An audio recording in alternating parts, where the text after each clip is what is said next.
Irmãos, nessa noite eu quero comentar um trecho, um texto da palavra do Senhor que eu tenho lido bastante, primeiramente para despertar minha vida e eu poder ser trabalhado por Deus.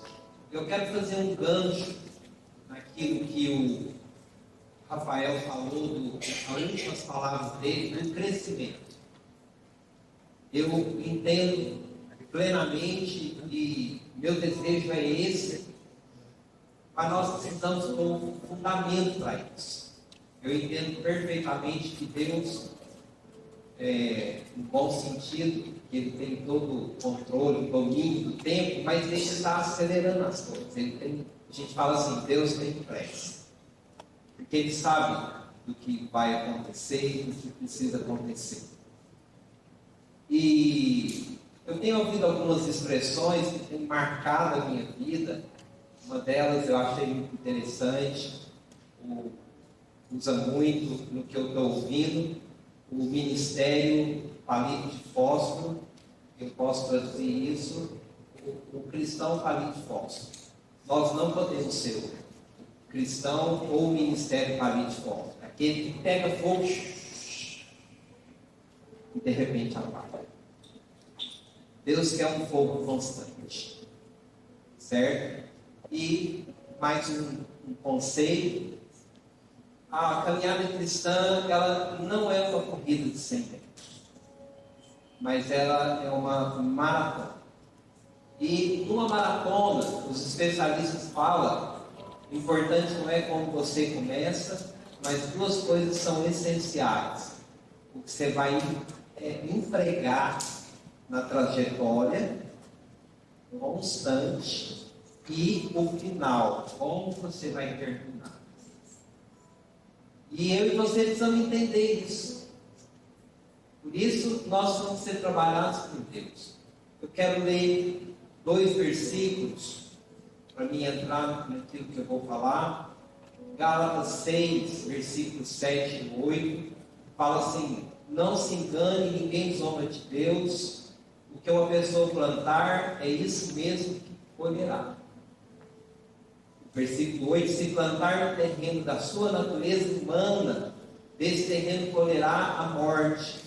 Porém, se plantar no terreno do Espírito de Deus, desse terreno colherá a vida eterna. Paulo falando para cristão. Ele não está conversando aqui diretamente com pessoas incrédulas. Por isso que ele fala para nós entendermos os princípios espirituais, como o nosso Deus age. Deus trabalha por leis. Deus trabalha por ordens que Ele estabelece.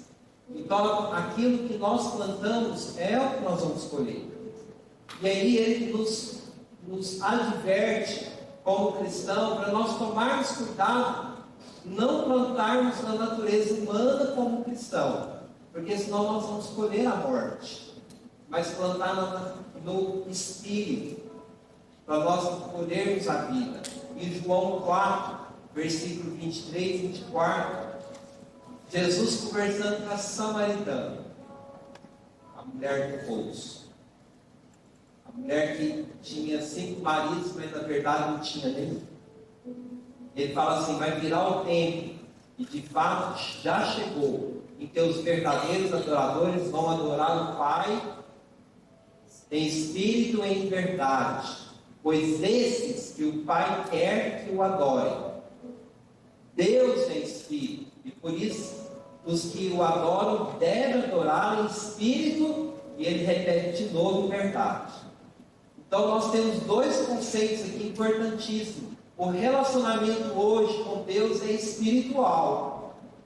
Nós temos um mundo espiritual que rege as nossas vidas. Mas para nós ativarmos esse mundo espiritual, para nós acionarmos ele e andarmos nele, é importante nós vivermos na verdade. E a verdade, ela é entendida e ela é visualizada no nosso procedimento. Por isso que Jesus fala aqui 2 vezes para ela. Porque essa mulher conversa com Jesus coisas espirituais. Jesus percebeu isso. Mas aí ele fala, olha, os adoradores, eles conhecem o espiritual, mas eles precisam expressar a verdade, que é o que faltava nela. Certo? Eu queria deixar esses 2 versículos com vocês. Irmãos, nós temos 2 caminhos que se apresentam diante de nós.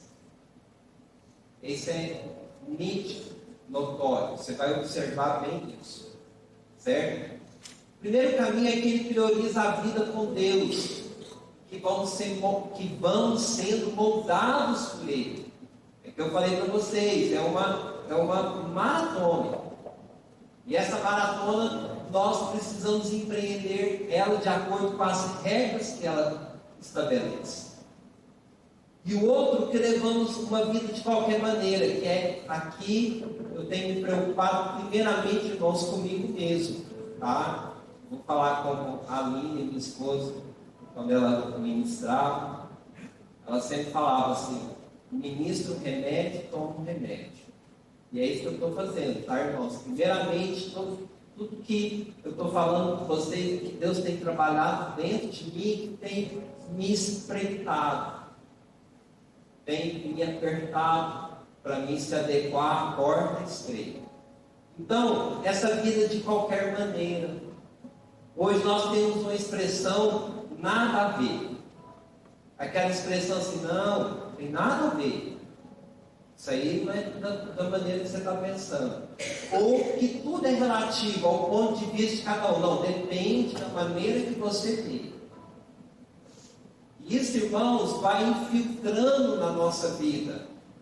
Sorrateiramente vai devagarzinho entrando no nosso coração sem a gente perceber, e de repente nós estamos no nada a ver, e depende do ponto de vista que você vê.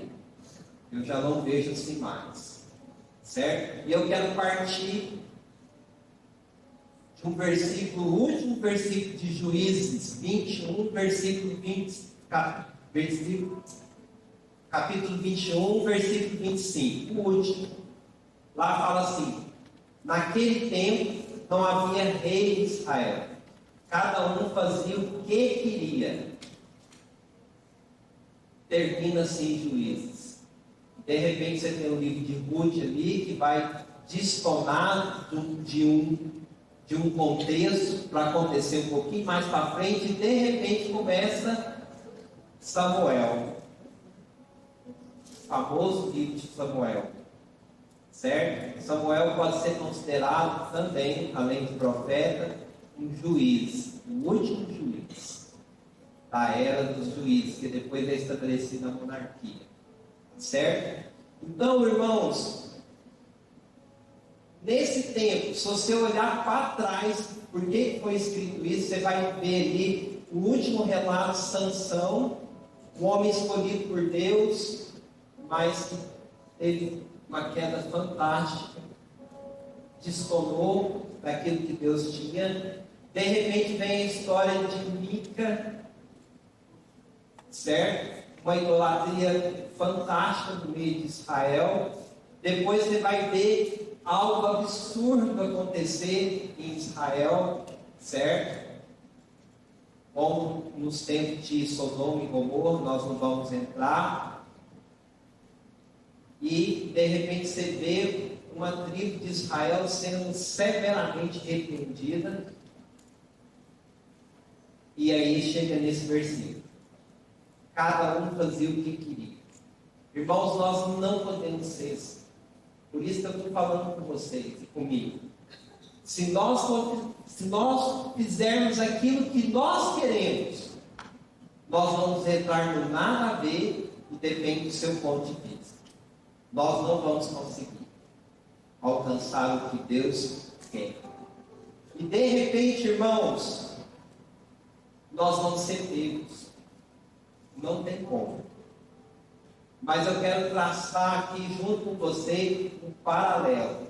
Eu vou relatar algo triste, nesse contexto conturbado, mas ao mesmo tempo te alegrar que Deus não para de agir. E ele, paralelamente, quem lembra nos estudos, geometria, as retas paralelas. E Deus trabalhando. E aí, o meu e o seu coração, nós vamos determinar o que nós queremos.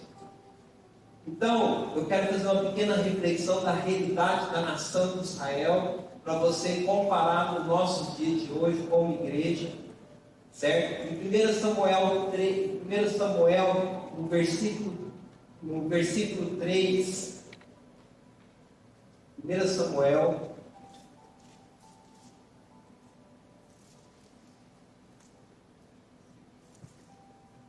no versículo 1, vai falar: todos os anos Eucana saía da sua cidade e ia a Siló a fim de adorar e de oferecer sacrifício ao Senhor Todo-Poderoso. Guarde esses dois nomes: Ofni e Finéias, os filhos de Eli, eram sacerdotes do Senhor Deus de Siló. Então, aqui no primeiro versículo, vai nos dar um panorama, lembra de tudo que estava acontecendo e quem estava na frente. Por que estava acontecendo tudo aquilo ali? E a palavra do Senhor nos fala e vai relatando. Eu não vou entrar no contexto de Ana, porque ela ia em Siló, ela estava ali, seu marido, é uma importância gigantesca. Mas eu quero que você se prenda na questão agora das pessoas que estavam na frente, do contexto que estava sendo gerado ali. Tá? No capítulo 2, no versículo 12, vai falar assim, eu vou pulando para a gente entender, eu quero colocar você, exemplificar esses dois jovens. Fala assim: os filhos do sacerdote Eli não prestavam e não se importavam com Deus, o Senhor. No versículo 13, fala assim: eles não obedeciam aos regulamentos a respeito daquilo que os sacerdotes tinham o direito de exigir do povo. Se você ler todo o capítulo ali, vai relatar a história e como esses rapazes estavam agindo. No versículo 17 fala assim: assim os filhos de Eli tratavam com muito desprezo as ofertas trazidas a Deus, o Senhor. E para o Senhor o pecado desses moços era muito grave. Irmãos, eu e você temos que ter uma consciência que é a primeira pessoa que nos vê. E a aprovação inicial nossa deve ser do nosso Deus. Aquele que olha você em todo o tempo. Aquele que está com seus olhos passando sobre a face da terra e consegue observar cada um de nós individualmente. E a palavra do Senhor fala assim que o Senhor estava observando o comportamento desses jovens, desses que estavam ali servindo a Ele. No versículo 22, fala assim: Eli já estava muito velho. Eli, na verdade, era o sacerdote. Ele que tinha que estar na frente. Ele ouvia falar de tudo que seus filhos faziam aos israelitas, principalmente a questão das ofertas. Eu não quero esmiuçar, mas se você pegar o contexto ali, eles avançavam nas ofertas. Eles tomavam primeiro que era de Deus, e fala assim: isso aqui é nosso, depois você pode ofertar a Deus. E também que eles estavam tendo relações com as mulheres que trabalhavam na entrada da tenda sagrada. Irmãos, estavam extrapolando tudo que era moral, todos os conceitos que eram estabelecidos por Deus, esses rapazes estavam operando na sua vida. E mais agravante, dentro do templo naquela época, ou do lugar que se adorava a Deus. E esse era o contexto desse pessoal. O contexto de pecado, de nada a ver, mas que ainda se prestavam aos cultos, se prestavam à aparência de servir a Deus. Não olhavam a sua conduta, seu comportamento, mas tomavam a iniciativa para as prerrogativas de ser sacerdote, de ser cristão, são minhas. E parece que Deus não está vendo. Às vezes nós entendemos isso, que Deus não está vendo. Eu não vou esmiuçar, mas eu participei de algumas histórias tristes, mais uma, eu entendo tudo isso aqui, eu fui assim, protagonista. Eu tive lá de ver uma igreja fechada por causa de pecado. Eu vi a igreja fechada. Quando eu sentei sozinho com o pastor dessa igreja, que eu levantei, eu sentei de frente a ele, eu levantei os olhos, que eu vi ele, eu não vi ele, irmãos, eu arrepiei os pés da cabeça, tomou um pavor, um medo, porque eu não vi ele mais. Eu vi uma entidade, eu não sabia o que fazer, e eu me paralisei na cabeça. E eu queria correr, fugir, mas eu estava dentro da igreja. Eu não tinha força. Mas eu já vinha vendo tudo isso. Irmãos, tão sutil. Esse contexto aqui, pessoas que se instituíam como pessoas cristãs, mas a conduta profundamente reprovável. Naquele momento eu entendi, falei, Senhor, realmente, essa igreja sumiu.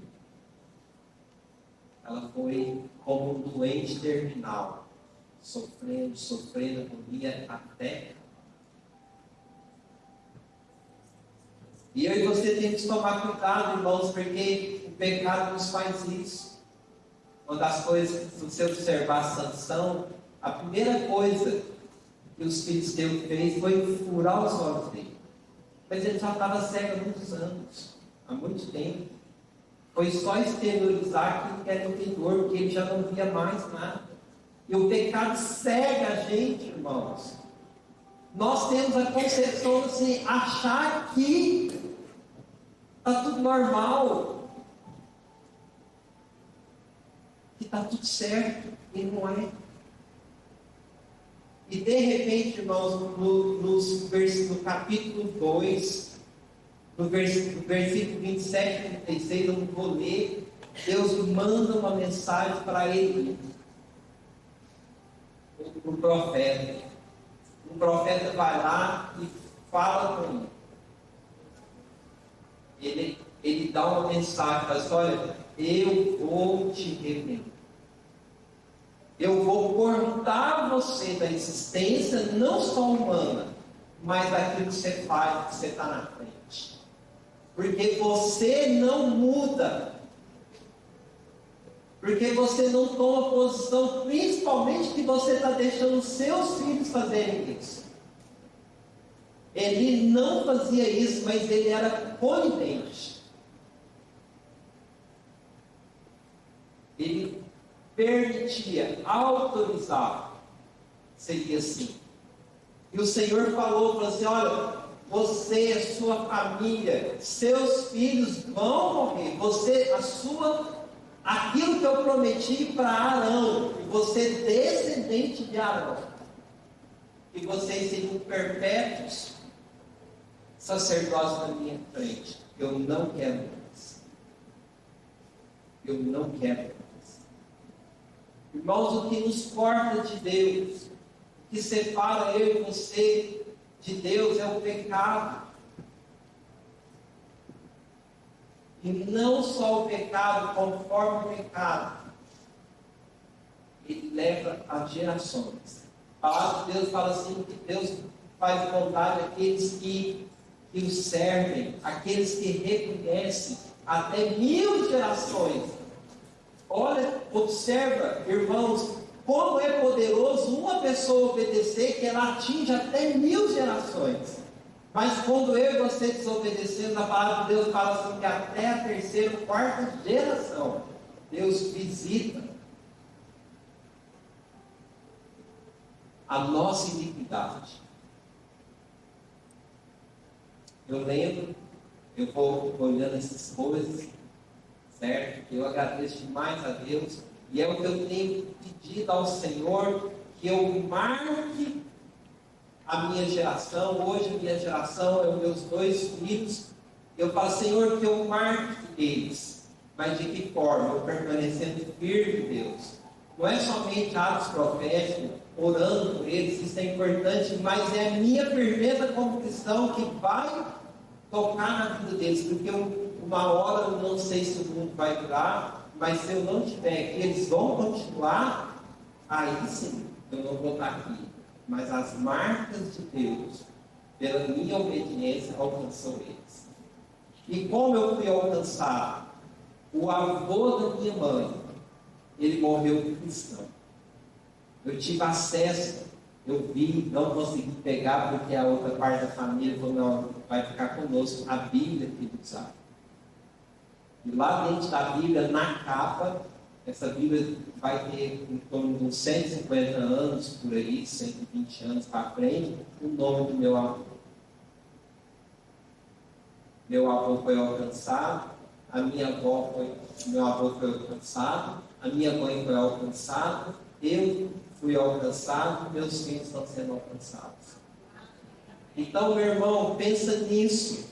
O legado que você quer deixar para a sua família, a sua obediência, ela pode estender os anos, mas a nossa iniquidade pode alcançar a nossa vida. É importantíssimo eu e você trabalhar com as leis de Deus. E aí Deus vai e fala para ele, eu vou te cortar. Não dá mais. Irmãos, esse ambiente que pensamos estar andando com Deus, às vezes, né, uma liturgia de adoração, elementos que usamos para adorar a Deus, evidências naturais que falam de Deus nessa época, que era a arca. Lembra que Ofni e Finéias, eles estavam diante da arca, mas o coração longe.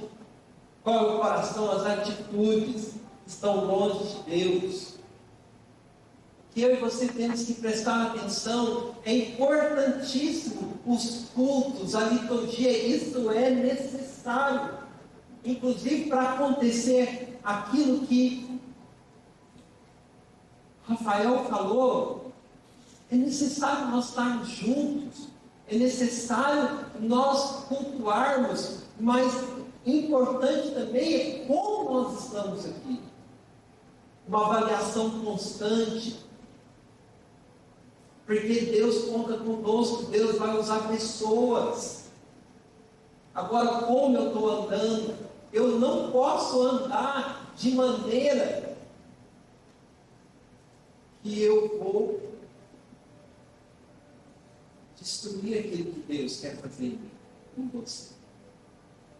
E lembra, irmãos, que a gente pode até achar que está tudo bem, mas nós vamos ser pegos. E é importante que nós não sejamos pegos, mas pelo contrário, se há indício, como o salmista orou, Senhor, investiga no meu coração. Certo? Irmãos, Deus deu uma terra muito perigosa. Inclusive, Deus alertou profundamente quando o povo de Israel foi entrar em Canaã. Vocês lembram que Deus falou assim, eu vou colocar vocês na terra que manda leite e mel. A terra da prosperidade. A terra das coisas que dá certo, que funciona. Mas a terra da prosperidade, irmãos, é um terreno escorregadio. É um terreno que pode nos afastar de Deus. E eu tenho visto isso. Pessoas que são profundamente abençoadas, que entra nesse estágio, que as coisas começam a dar certo, e de repente você é envolvido por essa terra. Qual foi o grande desafio e problema da nação de Israel? Porque eles se envolveram com a terra.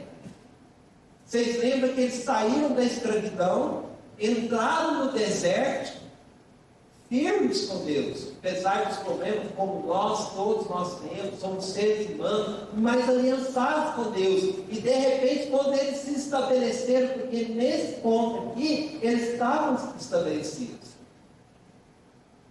Eles já estavam se organizando ali, recebendo os benefícios da terra, Deus cumprindo a sua promessa, mas começaram a se envolver com as coisas naturais.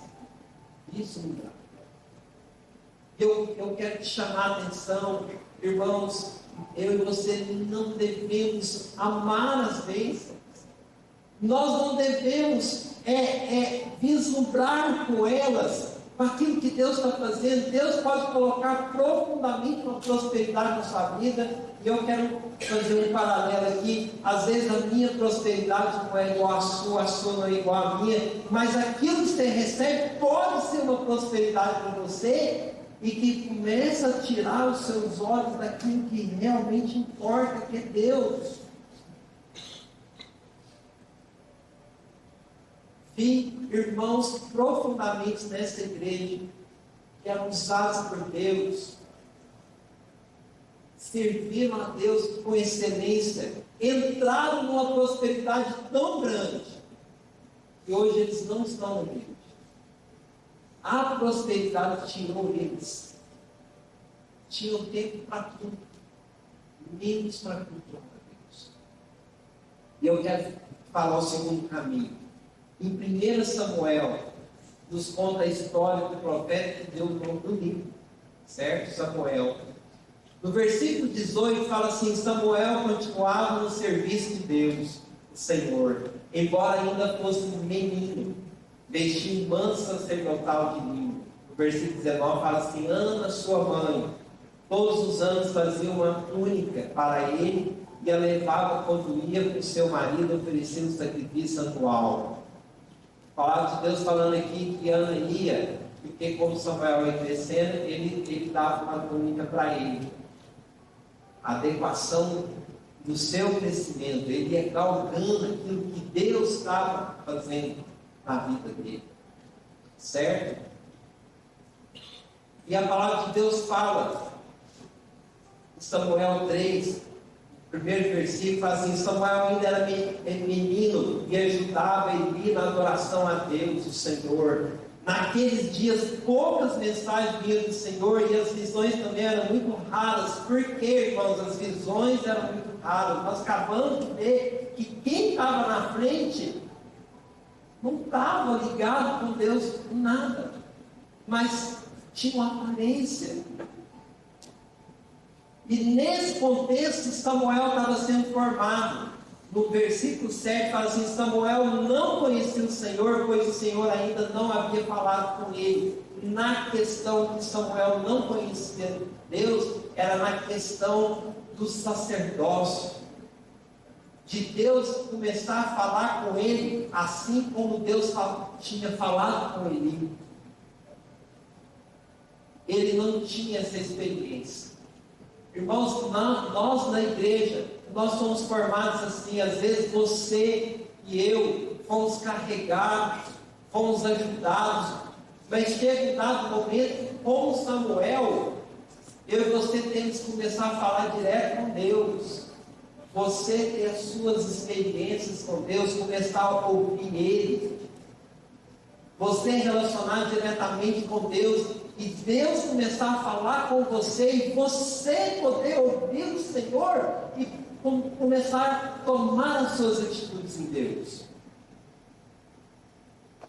No versículo 19 fala assim: Samuel cresceu, o Senhor estava com ele, fazia tudo o que Samuel dizia que ia acontecer. Então, nesse exato momento aqui, a palavra de Deus fala assim que Samuel já estava grande. Esse crescer, além de ser natural, era espiritual.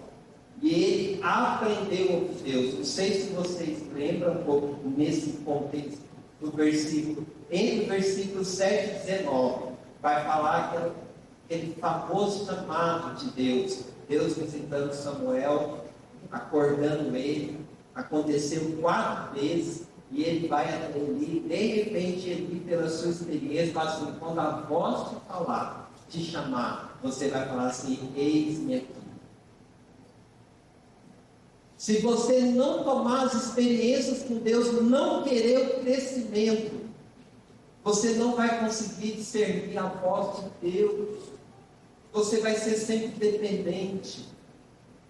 Irmãos, nós temos que, o nosso crescimento, nós passamos pela dependência, mas nós não podemos viver na dependência. De repente, você tem que passar por um estágio do adulto. É o que Paulo fala lá,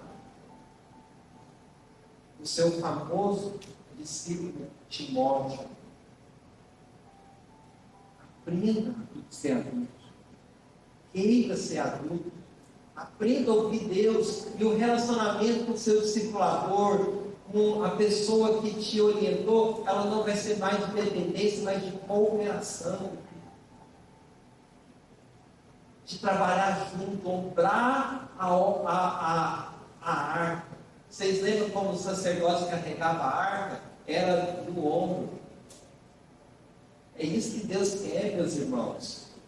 Que você cresça ao ponto que você possa ser chamado e a arca ser colocada em você. Você amadureceu, você consegue carregar a arca junto com o seu discipulador, junto com o seu pastor, junto com o seu líder, junto com aquele que te ajudou a ser formado. Você pode ombrar. No versículo 20 fala assim: assim todo o povo de Israel, do norte a sul do país, ficou sabendo que Samuel era de fato um profeta do Senhor. No 21, o Senhor continuou a aparecer em Siló, onde havia se revelado a Samuel e falado com ele. E a palavra de Samuel era respeitada por todo o povo de Israel. No contexto de caídos,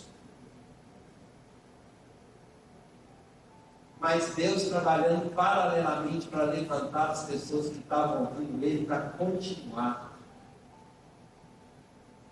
Irmãos, não se fie, não se preocupe nas pessoas que caem, nas pessoas que, infelizmente, elas cedem ao pecado. Não leve em consideração isso, porque Deus não está preso nisso. A obra de Deus não para. Nós somos tão rápidos e tão fácil, a nossa mente, o nosso coração e a nossa vista fica preso àqueles que caem, àqueles que envergonham o Evangelho. E com isso Satanás vai trabalhando para fazer a gente ou desistir ou cair. E Samuel, firme, vendo tudo isso, as aberrações que Ofni e Finéias e o próprio Eli deixando de exercer o sacerdote, mas lembrando que quem estava treinando Samuel, ensinando ele, era Eli. Mas Samuel não tinha os olhos nos defeitos humanos e nem no caráter deformado deles, mas os olhos dele eram em Deus, porque ele sabia aonde ele ia chegar. E nesse ponto tudo eu quero relatar 3 coisas. Primeira coisa, Samuel aprendeu a ouvir Deus. Irmão, você pode ouvir Deus. Você pode ouvir Deus. Deus quer falar com você. Basta você ter um relacionamento com Ele diário, profundo. E uma das coisas que Deus fala é as mudanças que nós temos que ter dentro de nós. Não leve isso como aperto, não leve isso como para você fugir, mas fala: Senhor, esse aqui, eu preciso mudar, eu quero permanecer, eu quero corresponder ao chamado que o Senhor tem para mim. Segunda coisa, Deus revela a Samuel o que vai fazer. A palavra do Senhor fala assim, que Deus não faz nada na terra sem revelar os seus profetas, aos seus servos. Irmãos, Deus fala conosco, Ele pode, Ele traz aquilo que vai acontecer. Deus falou para Samuel também, na visitação que Deus fez, falando para Samuel, falou: Samuel, eu vou tirar do mundo. Ele não muda. Eu vou cortar ele. Como nós precisamos. Aí nós podemos entrar, vou entrar nos dons espirituais. De Deus trazer revelações. Muito necessário. Mas os dons são recebidos por aqueles que pedem. E pessoas que trabalham o caráter. Porque com os dons espirituais nós vamos descobrir as coisas que podem estar acontecendo debaixo do pano. Que vão nos afetar e vão nos paralisar. E terceira coisa, princípio da autoridade e cobertura espiritual. Irmãos, a primeira coisa que eu e você queremos é julgar, é trazer o juízo, é remover, trazer a justiça. Não compete eu e você fazer isso. Se nós vamos relatar aqui os formadores de pessoas, Davi passou quase 20 anos fugindo de Saul, que queria matar ele. Ele nunca teve coragem de levantar a lança para Saul. Porque ele falava assim: Deus colocou, Deus remove. A mesma coisa que você não vê momento nenhum aqui, Samuel indagando, Samuel querendo um lugar, Samuel planejando trazer à tona aquilo que estava acontecendo, mas Deus formando ele. Ele não estava preocupado. Porque, no entanto, irmãos, mesmo caído, Deus usou ele para formar Samuel. O próprio Eli falou assim: olha, a voz que está te chamando, vamos traduzir, é Deus. Quando essa voz você ouvir, só se coloca destruído. Não compete nós julgar nada. Pelo contrário, eu posso até estar vendo, mas eu devo ficar quieto e seguindo a Deus. Não é eu e você que julga. Não é eu e você que estabelece ou remove, mas é Deus. Bem? Então, irmãos, o resultado de tudo isso, para nós enfrentarmos o inimigo, é importantíssimo nós estarmos prontos. Nós não podemos ser amedrontados pelo inimigo, mas também não podemos menosprezar. Para isso, eu e você temos que estar afiados, ligados com Deus.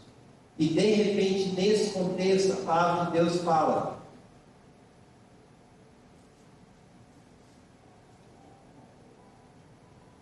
no capítulo 4, no versículo 1, fala assim: naqueles dias o povo de Israel foi lutar contra os filisteus, os israelitas acamparam em Ebenezer e os filisteus em Afeca. Os filisteus se aprontaram e entraram na luta. Eles venceram os israelitas, matando no campo de batalha mais ou menos 4.000 soldados na primeira leva. Quando aqueles que tinham escapado voltaram ao acampamento, os líderes do povo de Israel disseram: por que é que o Senhor Deus deixou que os filisteus nos vencessem hoje? Olha a pergunta. Nós só indagamos a Deus, nós só queremos resposta de Deus, mas não conseguimos olhar a nossa atitude, nosso comportamento e a nossa maneira que estamos. Vamos trazer de Siló para cá a arca da aliança, para que assim o Senhor esteja no meio de nós e nos salve dos nossos inimigos. No versículo 4 fala assim: então mandaram o mensageiro de Israel para trazer a arca da aliança do Senhor Todo-Poderoso, que se senta no seu trono entre os querubins. E Ofni e Finéias os dois filhos de Eli vieram junto com a arca. Quem veio com a arca? O feliz Finéias, meus irmãos. Então eu e você, nessa condição de nós não sermos tratados por Deus, ou nós buscarmos a Deus realmente estarmos alinhados com Ele. Eu não estou falando de perfeição, mas eu estou falando de prática, de conduta, de comportamento, irmãos, que nos afasta de Deus e nós ainda tentamos persistir, achando que Deus está aprovando porque as coisas ainda não mudaram. Nesse ponto aqui, continuava a mesma coisa. Deus não tinha feito nada ainda, só tinha avisado. Versículo 5: quando a arca chegou, os israelitas gritaram tão alto que a terra tremeu.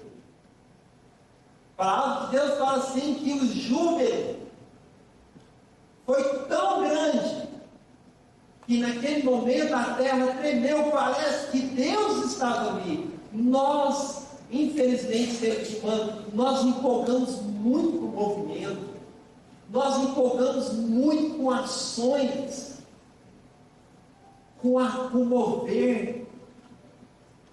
Irmãos, isso não sustenta se não tiver base para acontecer isso. Não gera vida. Quantos movimentos, quantas reuniões, às vezes poderosas. Eu estava vendo um relato de novo de um pastor. Ele foi como padre de Costa. O ministério dele foi gigantesco. Ele saiu próximo, cresceu tão grande. A igreja ficou enorme, mas ele não se cuidou. Resumindo, ele continuou pregando, ministrando. Deus até usava ele. E ele relata que quando ele pregava e chorava. Pregava e chorava. E os irmãos assim, que unção!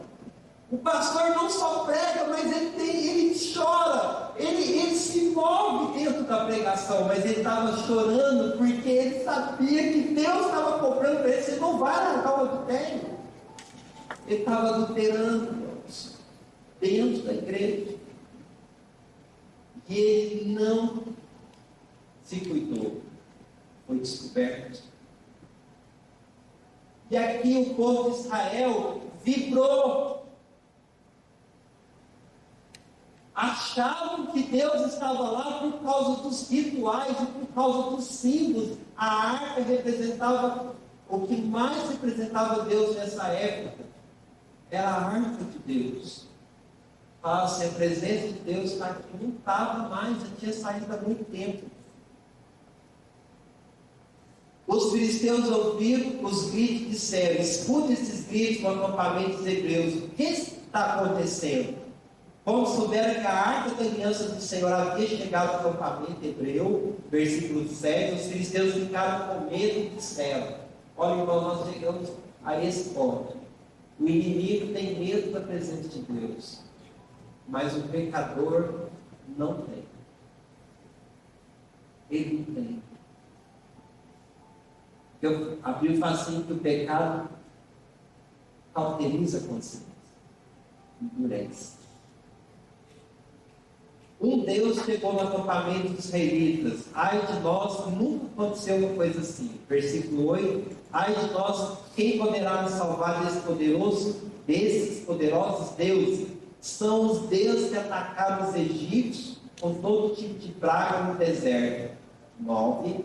Sejam corajosos, filisteus. Lutem como homens, ou seremos escravos dos hebreus, como eles já foram nossos escravos. Lutem como homens. Versículo 10, assim os filisteus lutaram. Os israelitas foram vencidos, fugiram correndo para suas casas. E houve uma grande matança. 30.000 israelitas foram mortos. No versículo 11, então os filisteus tomaram a arca de Deus e Ofni e Finéias, os filhos de Eli, foram mortos. Deus trouxe o vírus. Eles não quiseram entender. Eles não consertaram, pelo contrário, enfrentaram. Foram desprotegidos em enfrentar o mundo. Nós não temos saída. Não temos. Nós somos abatidos, não porque o inimigo é forte, não porque o inimigo prevalece, mas pela nossa conduta. Nós vamos ser reprovados. Deus não está conosco. Deus não estava com eles quando nós continuarmos no pecado, quando nós não tomarmos a atitude do conserto. Por mais que você tenha evidências, por mais que você viva, você participa, você faz o ativismo, mas você não tem a essência. E a palavra de Deus fala assim, que eles tomaram a arca, e você vai observar, nós não vamos entrar lá na frente como que a arca volta. Ela volta por causa de Deus. Samuel chama, aí Samuel entra no contexto que não tem Eli, não tem Finéias, não tem Ofni, e fala assim, povo de Israel, que serve a vida. E de repente, os filisteus veem que eles estão reunidos, os israelitas ficam com medo, porque foi dessa maneira que eles foram derrotados, mas a palavra de Deus fala assim, que eles tiveram um conserto, entregaram os deuses, pararam de adorar as coisas erradas, e sem fazerem nada, Deus vai e derrota os filisteus. E Deus vai lá. Mas junta pessoas que são adequadas, formadas por Deus, que procuram um caráter como Samuel, e anuncia aquilo que precisa ser feito, e o povo atende. Irmãos, nós recebemos as coisas de Deus não porque nós sentimos, não porque nós merecemos, mas pela obediência. A obediência, ela traz o agir, a ação de Deus. Quando você obedece Deus, você anda em Deus, eu falo para você, não precisa nem orar pelas coisas que você quer. Você precisa, porque Deus vai trazer. Mas o caminho da obediência, ele é árduo, ele exige de nós. Ele não é fácil. Não que eu e você não podemos orar, não é importante, pode orar, tem que orar, mas quando você tem base, você tem segurança, que Deus vai te atender. E mesmo se Deus não te atender naquilo que você quer, Deus vai falar o porquê, e você e eu vamos entender. Nós não vamos ficar sem resposta. E para finalizar, eu quero trazer rapidinho a situação do profeta Eli. No versículo 13, Eli estava sentado na cadeira, perto da estrada, esperando. Ele já não ia mais, mesmo por causa da sua velhice. Mas nem fala aqui que ele estava orando, estava intercedendo, ele estava esperando. A atitude de um cristão, irmãos, nunca é esperar. Nós não podemos ser passivos numa guerra. Nós temos que ser ativos, temos que buscar, temos que batalhar.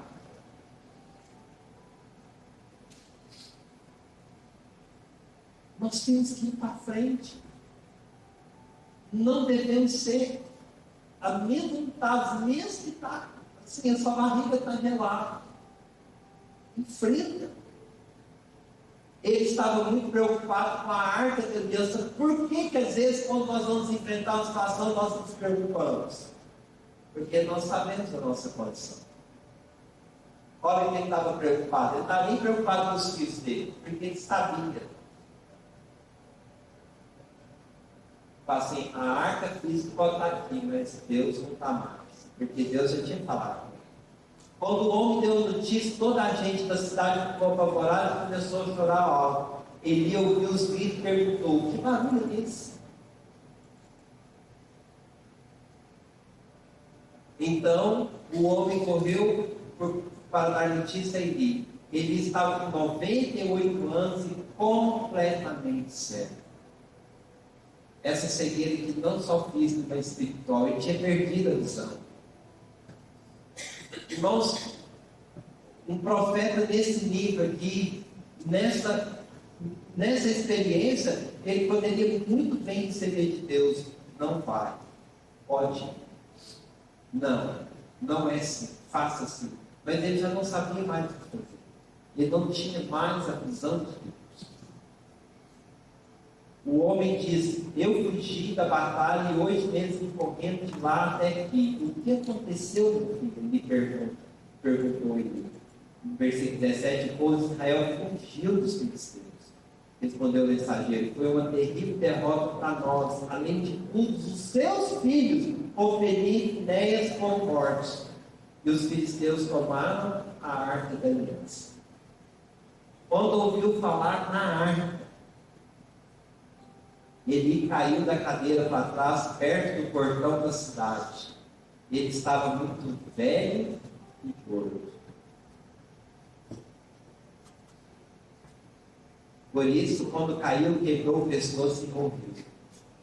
Ele não era mais uma pessoa cheia de Deus. Mas ele era cheio daquele sistema, daquele ambiente, totalmente contaminado. Ele não tinha mais mobilidade. Prendeu tudo. Irmãos, o pecado faz isso. Mata. E o que eu falei para vocês? Não só atingiu ele, mas atingiu a geração dele. Ele foi o líder do povo de Israel por 40 anos. Teve tempo, sabia o que fazia, estava por dentro de todas as coisas, mas deixou ser levado, certo? E se você quiser colocar um título nessa palavra, realmente o título eu não falei antes, mas o título é assim: não deixa e acabou nascer na sua vida. Agora eu vou falar por quê. No versículo 19 fala assim: a nora de Eli, mulher de Finéias, estava grávida, já quase na época de ter criança, quando ela soube, primeiramente, olha, a arca de Deus havia sido tomada, que seu sogro, seu marido, tinha morrido, começou a dar dores de parto e deu à luz. No versículo 20, ela estava morrendo, mas as mulheres que a ajudavam disseram: tenha coragem, você ganhou um filho. Ela não se interessou e não respondeu. No versículo 21, mas deu ao menino o nome de Caboclo, explicando: a glória saiu de Israel. Disse isso falando da tomada da arca de Deus e da morte de seu sogro e seu marido. No versículo 22 ela diz: a glória saiu de Israel, pois a arca de Deus foi tomada pelos nossos inimigos. Irmãos, no sentido figural, não dessa criança, porque ela não tem nada a ver, mas lembrando que naquela época os nomes eram dados de acordo com o que os pais viviam. Vocês lembram? Tem alguns personagens que é dado o nome por causa daquilo que os pais viviam, e um deles é esse menino que acabou. Ela percebeu tudo, ela viu a glória de Deus, ela conhecia a conduta do seu marido, do seu sogro, e ela percebeu: o Senhor não está conosco. Então, quando eu e você deixa que acabou nascer na nossa vida, irmãos, Deus não vai estar mais em nós. Deus já vai estar redimido. Não deixe. Eu falo para vocês, também falar para mim: Senhor, tem misericórdia. Não deixa o acabou nascer na minha vida com nada a ver. O depende do seu ponto de vista. Esse mundo está ali, eles estão falando para nós: não, vocês estão muito relativo. O pensamento vocês conhecem mais, modernizou demais. não modernizou nada. Para Deus é a mesma coisa, permanece do mesmo jeito. Pessoas sendo chamadas para cumprir o propósito de Deus, pessoas aliançadas com Deus. Quando nós tivermos problema, irmãos, é muito difícil, mas é necessário abrir o coração, receber ajuda, auxílio de Deus, para nós não perdermos Deus. Nós preocupamos em perder a nossa moral, em perder a nossa reputação, em perder às vezes aquilo que nós fazemos, mas esquecemos que a nossa preocupação é perder Deus. O que adianta permanecer no cargo? Vai acabar. O que adianta permanecer no que você faz? Vai terminar. Mas quando eu priorizo, você priorizar, eu não posso perder a presença de Deus. Eu vou partir do ser, mesmo que vai custar para mim. Mas eu vou permanecer na presença de Deus. É isso que eu quero deixar nessa noite com vocês. Não é um tom, irmãos, de cobrança, eu não estou aqui para cobrar, não, mas é um tom de alerta. Os dias são maus, são apertados. Nós estamos sendo desafiados a deixarmos Deus, a conduta, a encerrar a maratona, a levar a vida de qualquer maneira. Não pode, não fique escondido, porque você e eu vamos ser Deus. E quando nós chegamos nesse ponto aqui, nós somos cortados, irmãos. A palavra de Deus falou, foi: eu vou matar o Felipe e Néas. Deus falou isso, foi: eu vou matar eles. Mas eles não arrependeram, decidiram receber a morte. Às vezes você não morre fisicamente, mas você pode morrer espiritualmente e não levantar mais. E é tão sério que eu falei para vocês a questão do legado, que nós vamos deixar para a nossa descendência. Até a quarta geração, a visitação daquilo que nós fizemos. Até 1000 gerações, a sua e a minha obediência. Amém? Então, irmãos, examina você, firme em Deus, abraça o Evangelho, aquilo que você faz, mas não deixe que a dor nascer na sua vida. Não perca a glória na presença de Deus. Trabalhe o seu coração. E olha, não fique fiado aos que estão caindo. Eu não vou contar, mas eu participei, eu já vi também 2 igrejas morrerem por causa disso. Se Deus não for a sua igreja, Ele vai cobrar de nós. Esse primeiro assunto que eu falei para vocês, que eu vi o pastor, irmãos, assim, eu fico até um pouco envergonhado, mas ele era homossexual, dentro da igreja. E quem alinhou com ele? Tinha um rapaz muito bonito, certo? Um cara assim, na época, ele era um cara assim, muito popular, muito com relacionamento, um cara legal. E ele era conivente, porque ele traía a esposa. Esse rapaz morreu. Irmãos, é severo o pecado. Deus não permite continuar. Então, eu e você podemos ver líderes, pessoas que você tem os olhos neles.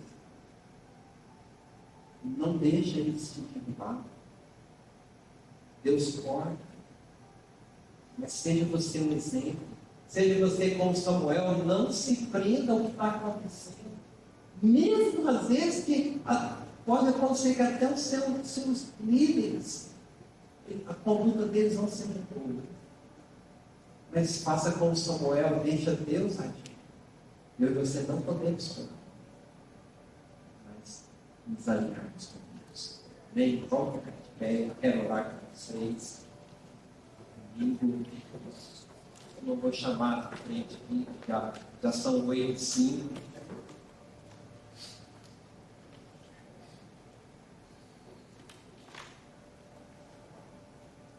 Mas eu quero que você deixa Deus te trabalhar. Falar o seu coração. Não coloque os seus olhos nos maus exemplos. Pelo contrário, lembra que a luz traz revelação aqui que é errado. Quando isso acontece, irmãos, nós devemos nos alegrar, Senhor, obrigado, porque nós não ficamos nas trevas. E eu estou na luz. Você deve fazer, eu estou na luz porque eu estou firme. E nós vamos ver coisas ainda, irmãos, terríveis. Mas lembra que nós temos um alvo a alcançar. Nós vamos alcançar. Feche os seus olhos por um momentinho. Deixa Deus, nesses 5 minutinhos, nós já vamos terminando, sair para casa ali. Mas deixa Deus falar com você. Irmãos, não precisa inventar. Se você não está vivendo o pecado, se não tem um icabô tentando nascer, não coloca, desculpa a expressão, chifre em cabeça de cavalo. Mas se há algo que você tem deixado na sua vida, que você está vendo nascer essa erva daninha, que você tem procurado, que está te desviando, devagarzinho, está infiltrando, procura Deus. Deixa Deus trabalhar no seu coração.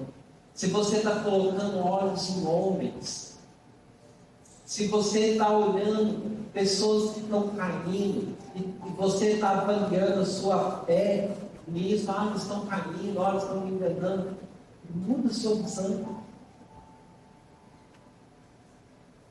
E que Deus possa fazer como fez com Samuel, cresça. Procura ouvir Deus. Procura ouvir Deus. O Senhor fala comigo. Deus quer falar com você. Ele quer te usar. Mas você precisa estar alinhado, não com o sistema. Mas você precisa estar alinhado com Deus. Senhor, nessa noite, nós queremos nos colocar diante do Senhor. Pai, nós somos tão falhos, caídos, mas pedimos a Ti, Deus, tem misericórdia. Não deixa, Senhor, acabou nascer na nossa vida. Não deixa a gente perder a glória. Senhor, por aventuras, por momentos, Deus, que nós podemos ter nesse mundo. Não deixa a terra da prosperidade, Deus, nos alucinar ou tomar na nossa vida, que nós ficamos, Senhor, sem os olhos em Ti, fascinamos com as coisas que recebemos, mesmo vindo do Senhor. Mas eu oro, Deus, para que a gente possa alinhar com o Senhor, como Samuel. Deus, naquele ambiente hostil, Senhor, naquele ambiente, Deus, que o Senhor já não estava ali mais, mas quando o Senhor viu Samuel, o Senhor voltou a falar em Siló. O Senhor voltou a estar em Siló, porque uma pessoa resolveu andar com o Senhor. Assim seja nós, aonde nós estivermos. Nos ajuda a ter coragem, Deus, se necessário, abrir o coração, receber conselho. Não deixa a gente ficar preocupado, Deus, com a nossa reputação. Senhor, com aquilo que as pessoas vão falar. Mas, Deus, a gente preocupa em ter a presença do Senhor em nós. Não perdermos ela. Eu oro, Deus, trabalho em nós. São dias decisivos que o Senhor está nos chamando para fazermos a Tua vontade. Eu peço, Senhor, nos ajuda a alinhar com o Senhor. Ó, em nome de Jesus. Aleluia. Aleluia.